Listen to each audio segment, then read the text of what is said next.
My name is Caden Exon, and my seeking subject is continuous revelation.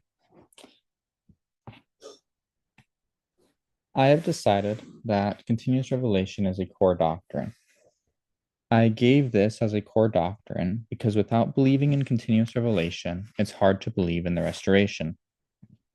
Joseph Smith restored the Church of Jesus Christ of Latter-day Saints through revelation, and it is led today by living prophets receiving revelation. The level of doctrine I gave is harmonized scripture.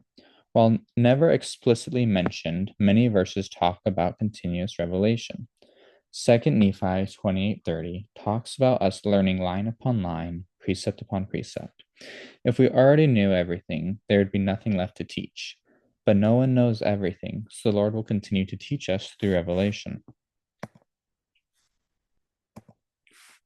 Continuous revelation often brings change. Common fears include how others could see you. You could be happy and rooted into a routine and not want to make any changes. But the gospel is about change. That is what the atonement is. And faith is trusting in that change, that it is for the better. Christ has promised us that we will be able to tell the nature of a revelation by its fruits, so we can see and learn for ourselves. A prideful person would see the new revelation as insignificant to them and continue on as before, whereas a faithful person would earnestly pray and seek confirmation for themselves. And while waiting, they would act and put it to the test, trusting in God.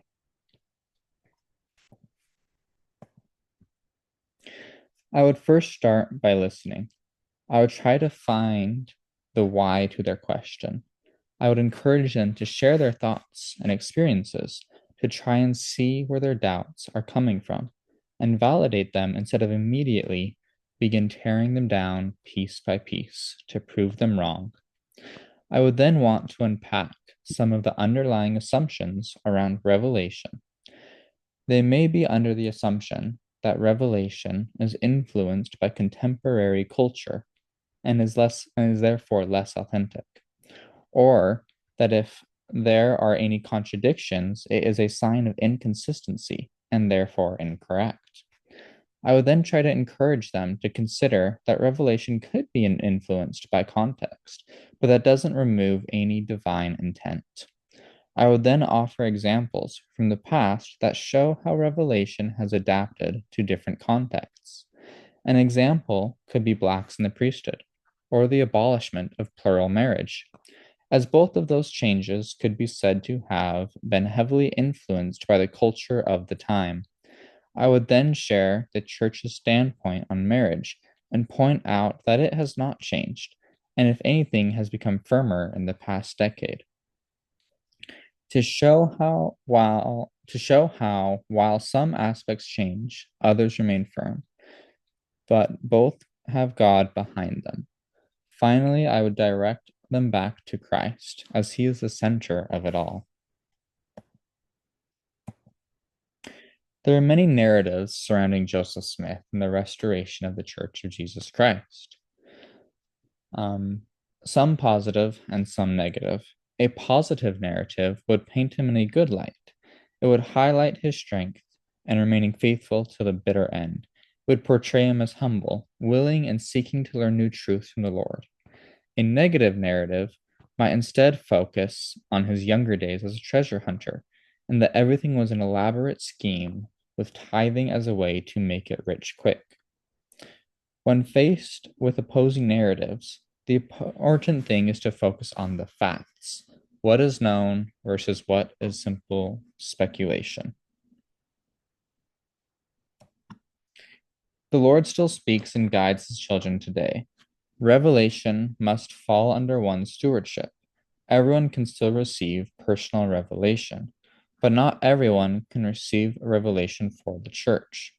Some may struggle with being able to decipher between revelation and their own personal thoughts, while others may believe that if they receive personal revelation, but someone else is included in it, and they don't have stewardship over them, but they still believe that it must pertain to them as well, and they should follow it.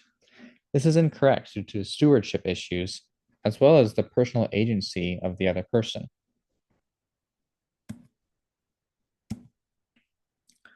Following the prophets has a lot to do with modern day revelation. Everyone will have their own opinions and beliefs, but we need to be faithful enough to listen to the prophets if their guidance and counsel contradicts us in some way. If we find ourselves in such a position, we need to be honest with ourselves. Where is the divide? What do we know? And what do we believe? We need to answer these questions and see where we line up with the Lord and make adjustments as necessary. It has been mentioned several times previously, but stewardship is key to revelation. As we receive it, we should act quickly and proceed to seek it out again. That way, the Lord will seek us out when others need help.